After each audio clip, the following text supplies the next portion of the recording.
Hello everybody, welcome back to TheQuickTake and welcome to 2024. Yes, the January transfer window is here and we're going to get straight into the news. Before I continue, I would like to quickly remind you I am running a giveaway with OwnASaber.com where at 15,000 subscribers you could be in with a chance at winning the King of London lightsaber, the perfect saber for every Chelsea fan.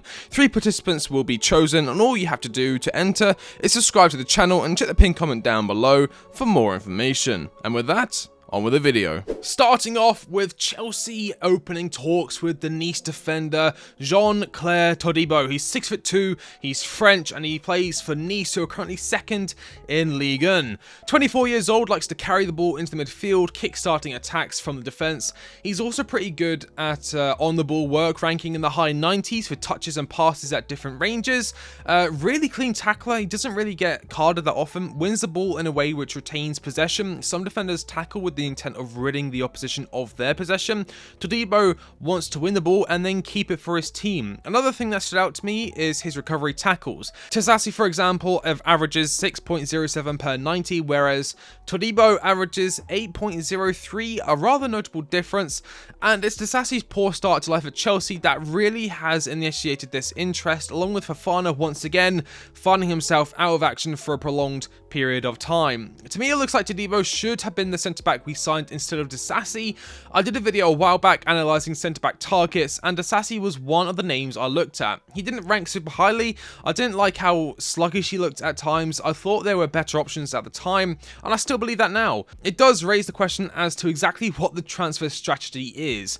We've heard about how the scouting department are laser focused on stats and such, but a large number of the players they have signed have failed to deliver. Disasi, Sanchez, Mudryk is only now starting to come good when Rafael Leao was available around the same time and more experienced, and arguably he would have had a bigger impact earlier on during his time at Chelsea. Nicholas Jackson is a strange one. I think he can come good, but in this side, having a striker who might start to deliver at some point down the line doesn't help anyone when results are needed to build confidence in the side right now. It would cost Chelsea around 52 million quid to sign Todibo this January. The going rate for a centre-back of his quality. It's an interesting deal and we'll see how it plays out. I would have, however, liked our defensive signing to be one of major quality. We will be losing Chalobah, Disasi has been underwhelming, and Thiago Silva might leave at the end of the season, leaving a massive black hole in the defence. Fofana is unreliable. If we want to be competing with the best once more, competing for Champions Leagues, league titles, FA Cups, having defensive frailties cannot happen. Antonio Silva of Benfica would be a brilliant option, right-footed, incredibly talented, coming out of Benfica, but that's just my 2 cents. I would also like to mention Todibo is also right-footed. Moving on to Victor Osimhen now. Victor Osimhen has been revealed to be Pochettino's #1 striker target, which comes to little surprise. Both Osimhen and Chelsea have been mentioned together frequently. Little hints here and there from the Nigerian as to where he wants to play football. It has been revealed a move to Stamford Bridge in the January window is completely off the table. However, a pre-agreement could be possible, similarly to how we signed Nkunku. I still believe a striker does need to arrive in the January window, with Broya's future looking bleak and Jackson leaving for AFCON. My ideal choice would be Benjamin Sesko. Those who have watched my videos before know just how much I rate him, and apparently he's open to a move to the Premier League in January as he struggles for playing time in Germany. 50 million euros would be enough to bring him in, and in my opinion, it would be perfect for both parties. Sesko is a natural finisher, technical on the ball, likes to press, knows where to be at the right time, and is just an all-round brilliant striker. Osimhen does have a release clause which is 150 million euros. There's no way around it. World-class strikers don't come cheap.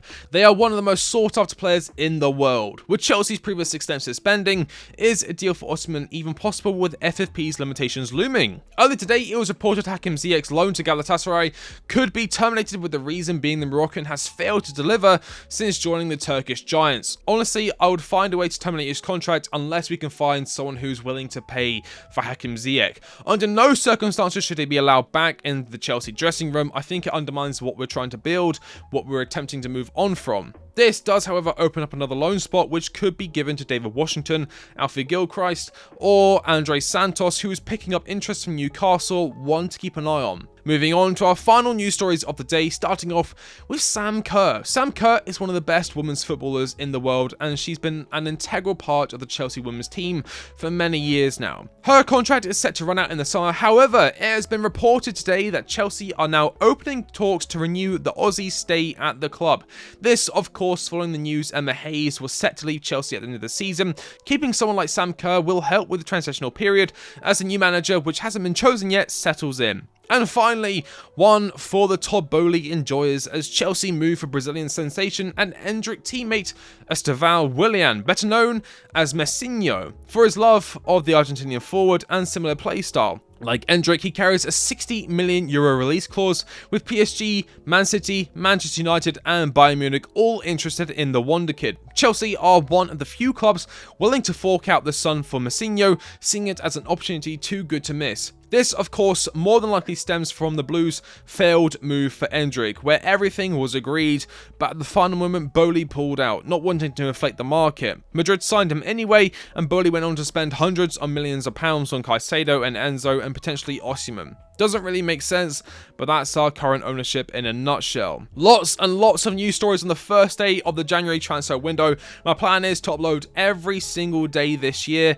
and if I don't, I'm an idiot. But I am trying to be more consistent this year. That is a goal I've set for myself, to be far more consistent. And also, I have some very exciting news that I'll be announcing very, very soon, so make sure you keep an eye out on the channel for that. Thank you all so much for watching. I've been TheQuickTake, and I'll catch you on the next one. See you later.